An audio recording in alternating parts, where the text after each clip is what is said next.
ناظرین، یقیناً آپ کو بھی انتظار ہوگا مجی کے فیصلے کا۔ مجی شازیہ سے پیسے ادھار لیتا ہے، مگر یہ بات دیجو سمیت کسی کو بھی معلوم نہیں ہوتی۔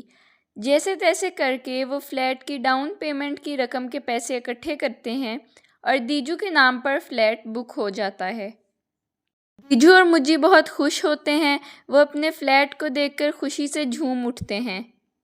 اشتیاق صاحب میڈم دردانہ کے کہنے پر مس فائزہ کو راضی کر کے واپس اسکول لے آتے ہیں۔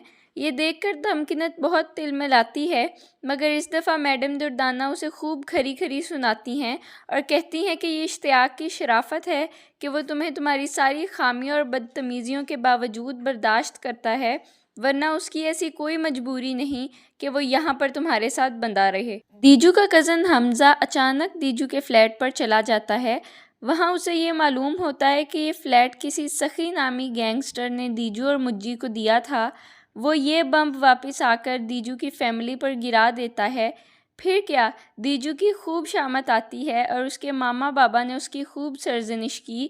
مجبوراً دیجو کو سب کچھ سچ سچ بتانا پڑتا ہے۔ دیجو نے حمزہ کی اس شکایت کا بدلہ اس طرح لیا کہ وہ حمزہ کو کہتی ہے کہ اب تم بھی گنڈوں کی نظر میں آ گئے ہو، لہٰذا بہتر یہی ہے کہ تم کچھ دنوں کے لیے انڈر گراؤنڈ چلے جاؤ۔ مجی کے گھر والوں کو بھی یہ بات پتہ چل جاتی ہے کہ دیجو اور مجی دوست کے فلیٹ کی بجائے ایک چھوٹے اور گندے سے کمرے میں رہ رہے ہیں، تو میڈم دردانہ نے مجی کو بلا کر کہا کہ میرے سے کچھ پیسے ادھار لے لو اور ایک فلیٹ خرید لو اور آہستہ آہستہ کر کے مجھے واپس کر دینا۔ مگر دیجو اور مجی کی غیرت کو یہ گوارا نہیں۔ دیجو اور مجی کی اپنی بلڈنگ کے لوگوں سے بھی بہت اچھی واقفیت ہو گئی ہے۔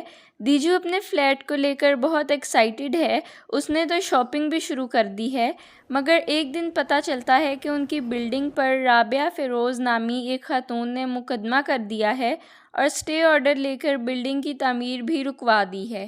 بات اب عدالت تک پہنچ چکی ہے۔ اللہ جانے یہ اونٹ اب کس کروٹ بیٹھے گا۔ جاننے کے لیے دیکھتے رہیے بالی ووڈ مسالہ نیوز۔